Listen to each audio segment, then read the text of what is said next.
Hello and welcome to this Heroes of Blackreach campaign battle report. Today we are doing scenario number 3, Tugospora Hive. Welcome back to the planet of Blackreach.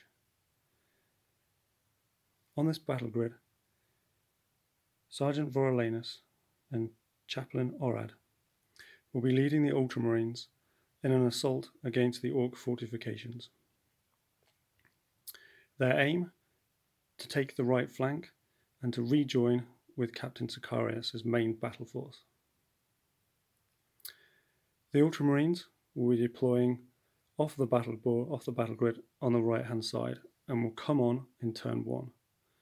The Orks will be deploying on these 3 columns on the left hand side, and the objective for the Ultramarines is to break through the Ork lines and to take this objective just here. The battle will last 6 turns. The Ultramarines will start with the initiative. Each player is going to draw 3 action cards and have a limit of 3 action cards. As I said before, the Ultramarines will start off the battlefield and will enter during the first game turn through the squares on the right hand side. The goal of the Ultramarines is to control the objective before the end of turn 6. The game ends as soon as that goal is reached, and if the Ultramarines don't achieve it, then it's a victory for the Orks. Okay, let's see the 2 armies that are going to be battling it out today, starting with the Ultramarines. So this is the Ultramarine army for today's battle. So we have to bring Sergeant Voralanus, and we have to bring Brother Orad as part of the scenario conditions. On top of that, we have 150 points to spend. So the thinking behind this is that we need to have rapid movement to get across the battle grid. So we need to put Squad Voralanus into some kind of transport. So we've brought along his Rhino for 45 points. We've made Sergeant Voralanus a little more lethal in close combat by adding the Flamer pistol for 10. Brother Orad he's brought along a land speeder for 45. That will give the Ultramarines the ability to have a very fast moving vehicle, get behind the enemy lines, pick off a few before the main body of the force arrive.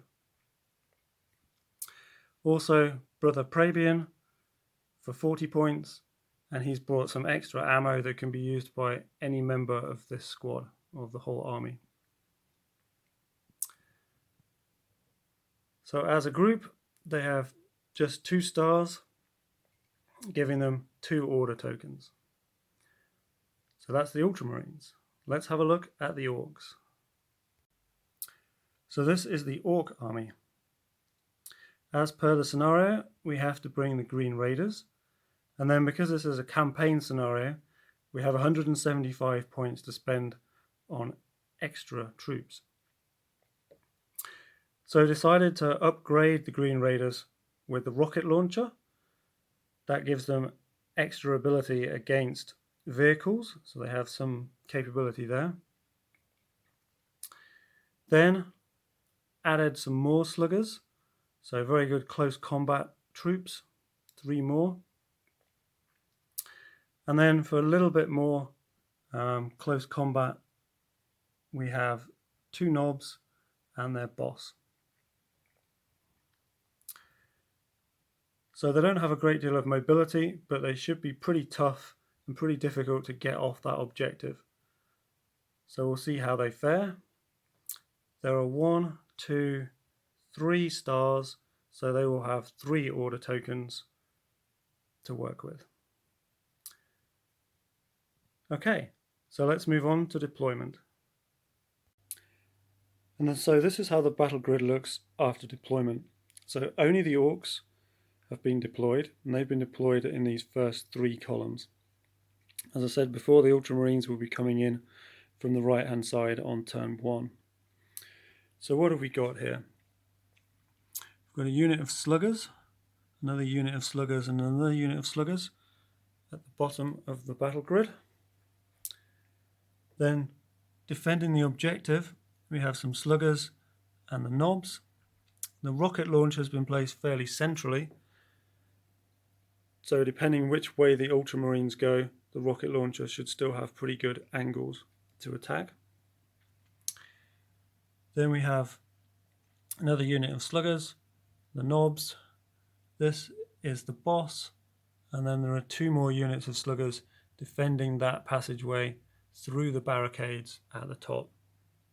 So most forces for the Orks are concentrated defending this entrance point with some backup up there. Okay, so let's move on to the orders phase for turn 1. So here we are, turn 1. Ultramarines have the initiative. So the Ultramarines place their order tokens down first. They're given an order token to the land speeder and an order token to the rhino. The Orks have 3 orders. An order's been given to this unit of sluggers, the rocket launcher, and the knobs.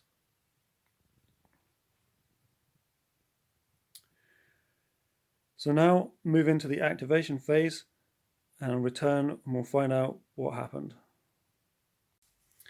So this is the end of the activation phase for turn 1.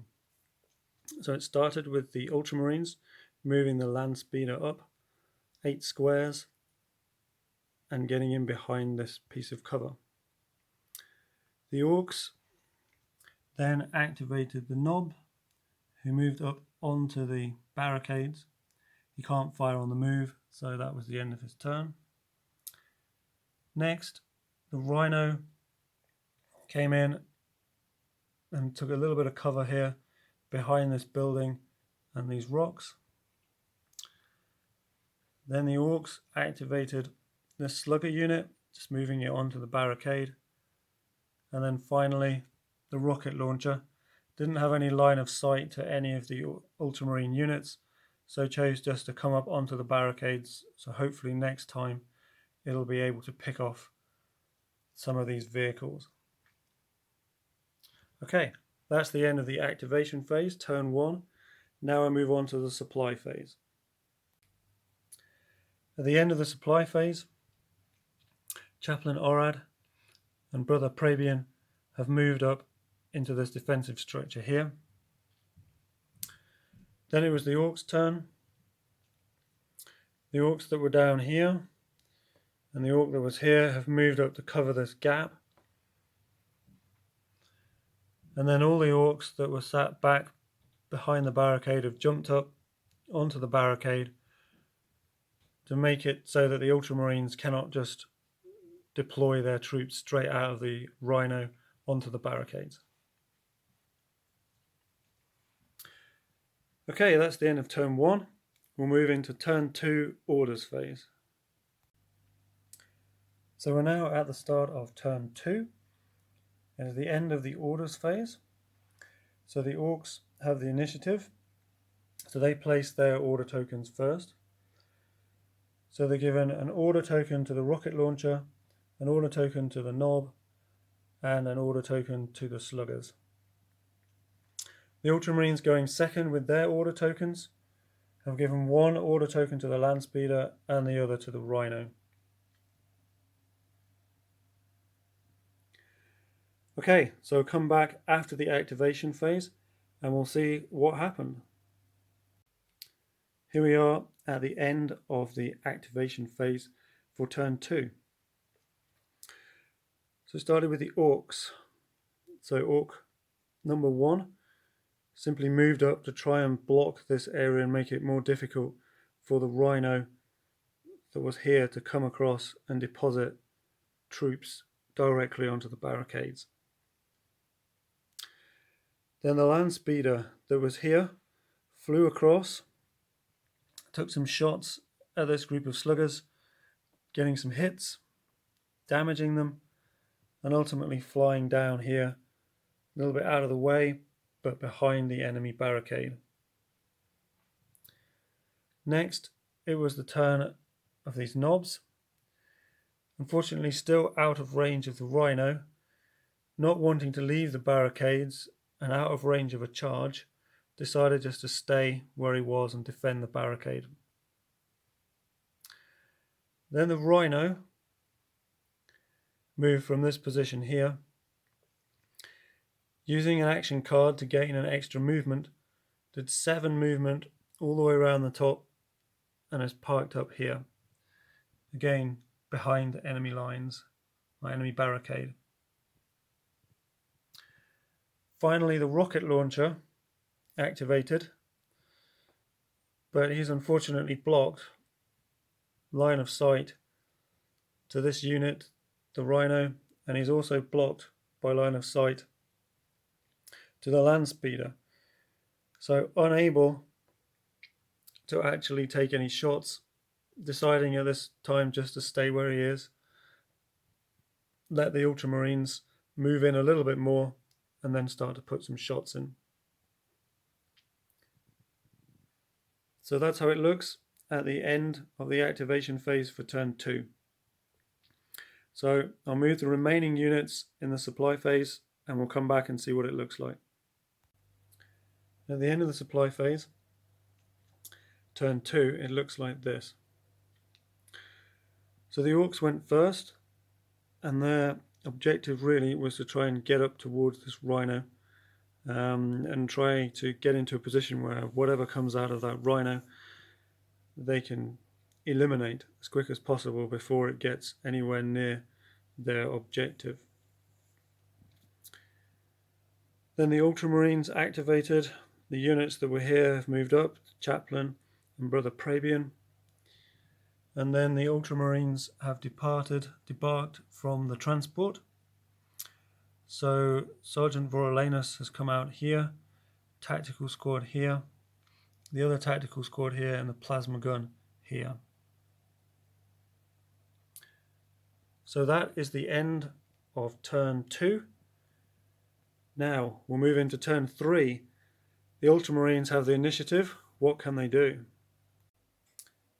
Here we are at the start of turn 3. Ultramarines have the initiative.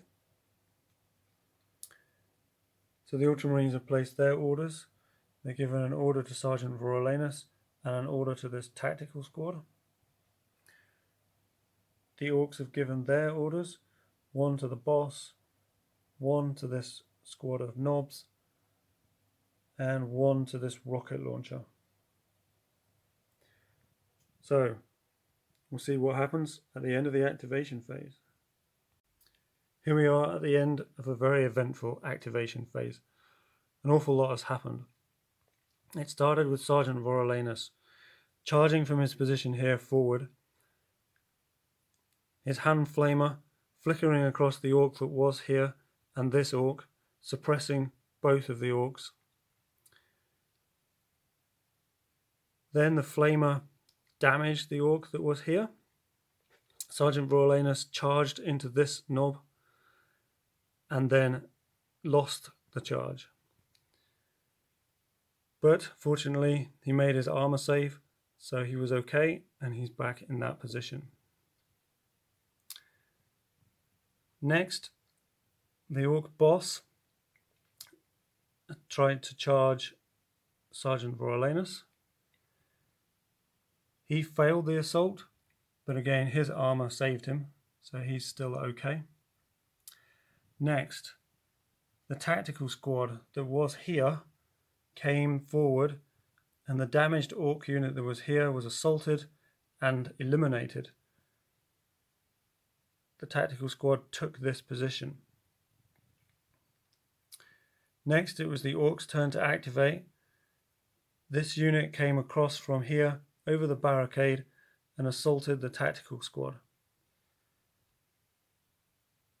They managed to win the assault, but the tactical squad had nowhere to retreat without moving within the zone of control of these other Ork units, and so therefore was completely destroyed.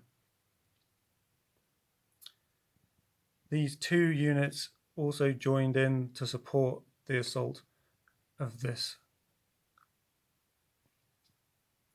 Finally, the Orks used their rocket launcher, shot a rocket along here and damaged this tactical squad who failed their armor save. So at the end of the activation phase, it's looking a little more desperate now for the Ultramarines, but we'll see what happens at the end of the supply phase. So here we are at the end of the supply phase. So the Ultramarines had the initiative, so they went first. So the 2 units that were at the top here jumped into the Rhino, and the Rhino sped down and is now parked here. The land speeder that was situated here has moved up a little bit closer to the action. Brother Orad and Brother Praebian.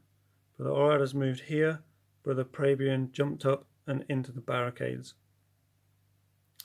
Next it was the Orks' turn to activate their units.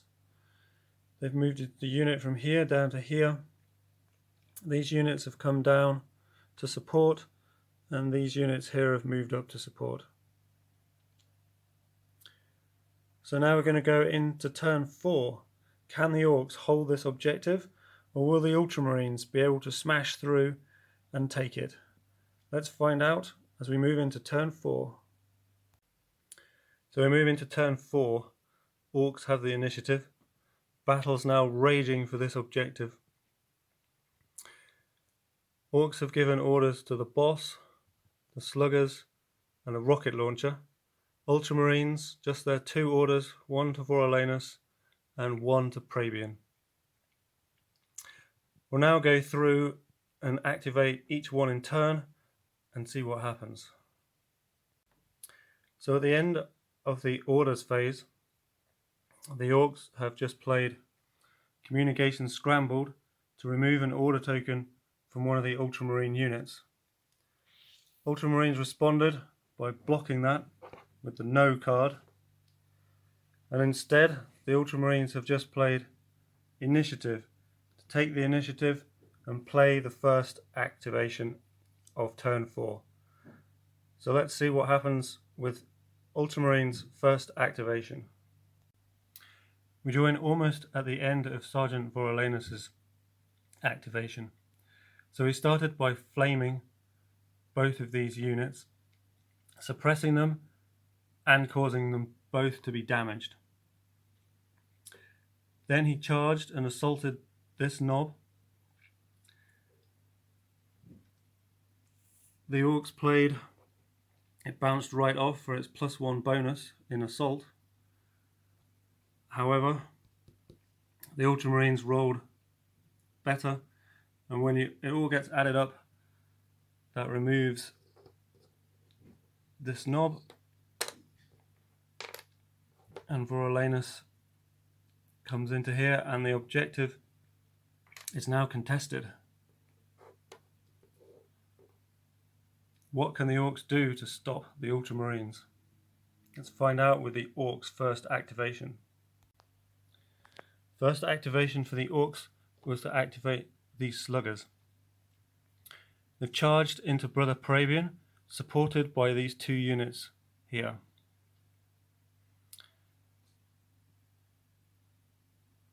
Roll the dice, and with the support of those sluggers, this slugger unit has slightly better attack strength than Praebian does, and they've just managed to beat Praebian. Praebian has no saving throw, and so he is injured.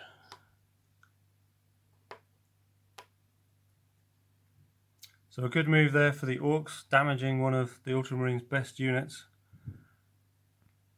Let's move on and see what happens when the Ultramarines activate their second unit.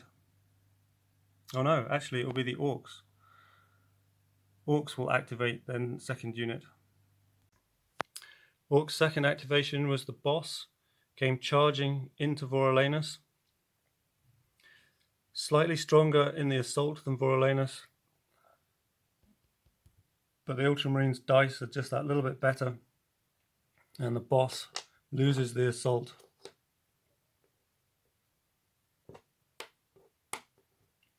Now we move on to the Ultramarines' second activation. So with the Ultramarines' second activation, Brother Praebian comes crashing through the barricades and assaults this group of knobs who are damaged already and suppressed by Voralanus' Flamer. So he's come in and charged, and this is the dice roll. So that was enough with the suppression marker to eliminate that group and squad of knobs. So Praebian moves in to the objective. So the objective is still contested, but it's now 2 Ultramarines on the objective versus 1 Ork unit. So we just have the final Ork unit to activate. So we'll do that and we'll come back and see what happens. So finally, the rocket launchers activate. The only target they've really got is this Rhino. So they attack the Rhino, rolled a 3, which is enough to damage the Rhino. Rolled again to see where it hit. That was another 3, which means that the Rhino takes this damage counter and takes 2 suppression tokens. Okay, so that's the end of turn 4 activation. This is the state of the battle. Ultramarines, they have some troops on the objective now, but we'll see whether or not the Orks can hold them back as we go into turn 4 supply phase. At the end of the supply phase, the Ork that was here has moved up to try and provide some support to any of the Orks attacking here. And the 2 Ultramarines that were in this Rhino have jumped out. One of them has claimed a spot on the objective and the other one supporting here. So now we'll move into turn 5. Ultramarines have the initiative. Can they eliminate that Ork unit before the Orks can respond? At the end of the orders phase for turn 5, Ultramarines place their orders first, just like before, 1 on Voralanus, 1 on Brother Praebian. The Orks, 1 on the boss, 1 on this group of sluggers, and again on the rocket launcher here. So what can the Ultramarines do in their first activation to deal with this remaining unit?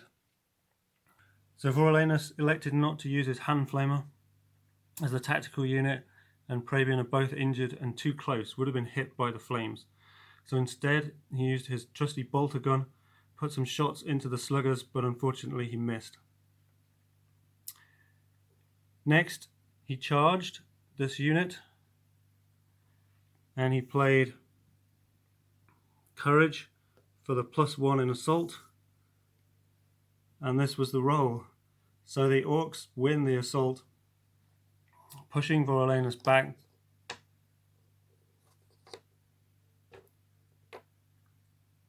Now, so the Ultramarines are going to play opportunistic fire for the saving throw, and he makes it. So Voralanus' armor saves the day, but he does not win that assault. And so the Orks are still holding this objective, or blocking the Ultramarines from this objective. So the Orks' first activation is this boss. Decided to charge the injured Praebian, getting support from all of these units surrounding Praebian. So this is a huge attack by 5 Orks in assault against Praebian.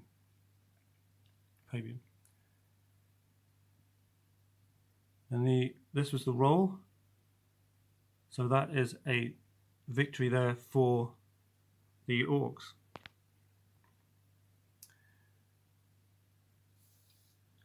So Brother Praebian has no saving throw left, no cards, so he has been eliminated. And that also gets rid of the Ultramarines' second order token for this round. So there is no way that the Ultramarines are going to be able to take this objective in this turn. So let's continue with the Orks' remaining order tokens and see how much damage they can do to the Ultramarines. Second activation for the Orks was to move up here, couldn't really hit anything over this side, so just moving up more in support. Third activation was this rocket launcher, again putting shots into the Rhino.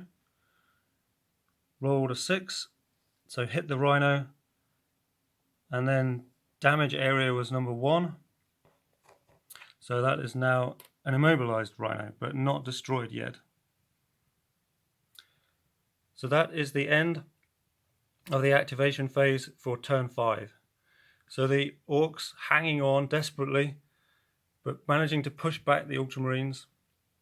So the Ultramarines now have 1 turn to try and eliminate these 2 units from this objective, or it'll be victory for the Orks. So we'll move on to the supply phase in turn 5, and then on to turn 6. So no movement in the supply phase, so straight on to turn 6. Orks have the initiative. At the end of the orders phase, in the final turn, Orks have placed their orders on this boss, sluggers and the rocket launcher, Ultramarines on Voralanus and this injured tactical unit. So the Orks will kick off, and we'll see if the Ultramarines can manage to take this objective. So the first activation is this Ork boss, charging Sergeant Voralanus, gaining support from these 2 units. So that's sort of the 3 Orks charging together against Voralanus. The Ultramarines, though, have played Vengeful Fury for +3 in assault, which makes the assaulting values the same for both sides. But then this is the dice roll, so the Orks getting a 6 and the Ultramarines getting 2 1s means that it's pretty much all over for the Ultramarines. However, they have a second chance, so they can re-roll their dice, but it's not enough, and Sergeant Voralanus is defeated and pushed back. Unfortunately, there's nowhere for him to go, so he is destroyed. So the Ork boss takes his position, and now what can this lone Ultramarine do to secure this objective? It's looking desperate now for the Ultramarines. So the final Ultramarine, this damaged, injured tactical unit, is the only hope left now for the Ultramarines. So he starts with trying to fire on the move, doing suppressing fire to this Ork unit. If he can get him suppressed, then he won't contribute to the ownership of this objective.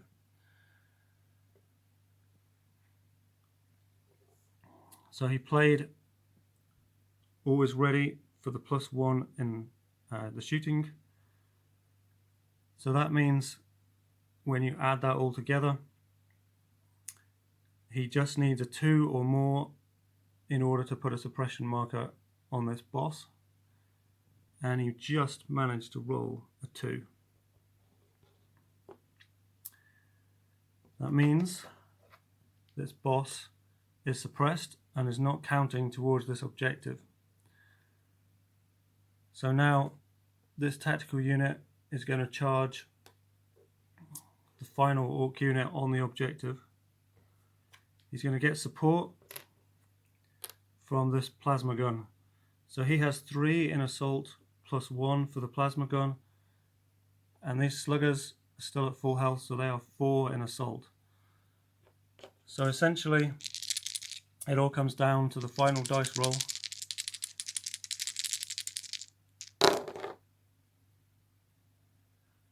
And that 6 is going to win the Orks the game, because that wins the assault for the Orks,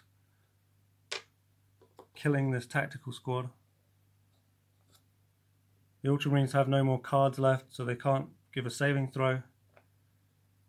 And so there are a couple more Ork units to activate, but it's all over for the Ultramarines.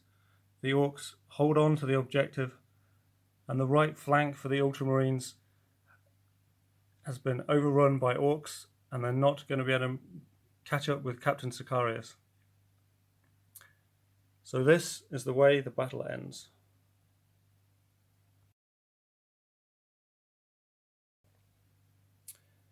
So there was a pivotal moment in this game when the Ultramarines had Sergeant Borealanus, Praebian, and the tactical squad here with just this single slugger unit remaining.